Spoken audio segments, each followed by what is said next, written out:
Ke dalam.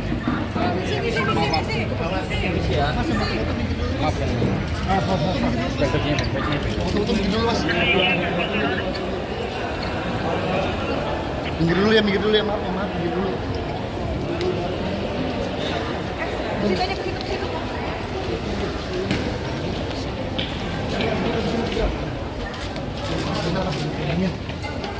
Udah.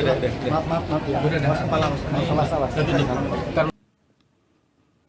Pada 6 April 2011 ketika mengucapkan sumpah di hadapan Presiden yang waktu itu dijabat oleh Bapak SBY, langsung pada siang harinya saya mengikuti sidang dan alhamdulillah walaupun segala suka duka saya alami, tetapi saya tetap yakin dengan janji Allah tadi yang sudah pasti dan tidak akan diingkari oleh Allah.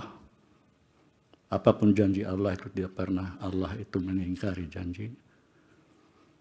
Mulai dari masuk di sini dihantam oleh semua buah tsunami besar. Hampir setiap hari saya dan Ibu Maria Farida menjadi langganan adik-adik di media waktu itu. Judulnya besar. Ditemukan beberapa amplop di sebuah tempat yang bertuliskan satu atas nama Anwar Usman, satu atas nama Maria Farida. Sampai-sampai Ibu Maria, Prof. Maria, beliau mencurahkan isi hatinya kepada saya bahwa anaknya yang kuliah di Universitas Indonesia sampai tidak tahan menerima bulian dari kawan-kawannya. Satu kalimat saya tanggapi, biarkan Bunda, waktu yang akan membuktikan. Dan ternyata ya, setelah waktu berlalu, semua itu ternyata apa yang saya ucapkan menjadi kenyataan. Tidak berhenti sampai situ. Lagi-lagi ketika MK dihantam tsunami, saya masih ingat betul, saya ditunjuk menjadi sekretaris merangkap anggota Majelis Kehormatan Mahkamah Konstitusi. Yang ketuanya adalah ibunda kita, Ibu Arsursani, waktu itu menjadi ketua MK dengan anggotanya para tokoh. Satu Prof. Bagirmanan, kedua Prof.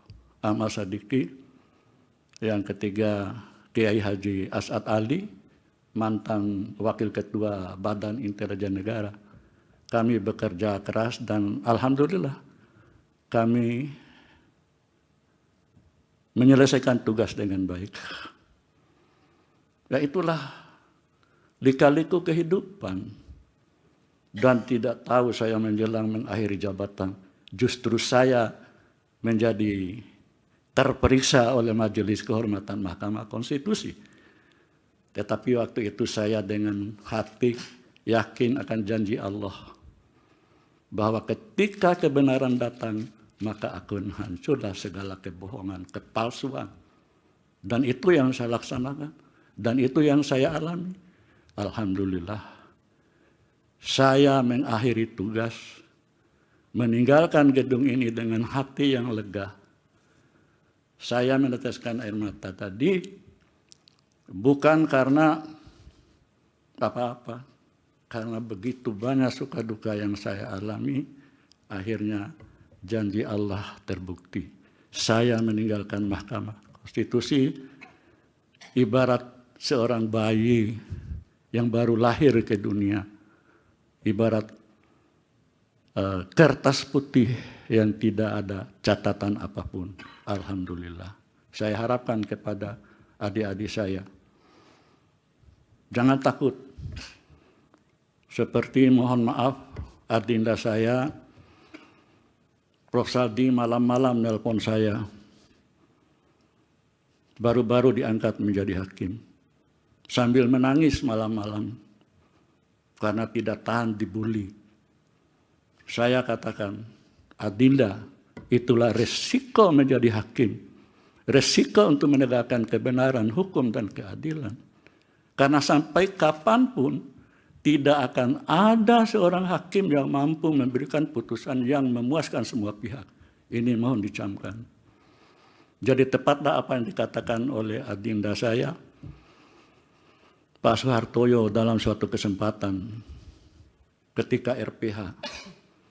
Sesungguhnya hakim ketika menjatuhkan sebuah putusan paling tidak menambah musuh satu. Yaitu karena apa?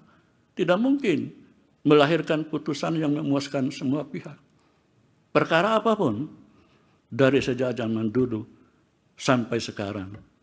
Makanya seorang khalifah, ya, Abu Hanifah berkali-kali dimasukkan ke penjara karena tidak mau menjadi hakim. Ditunjuk oleh khalifah sampai 3 kali keluar masuk penjara karena dia tidak mau, tidak bersedia menjadi hakim.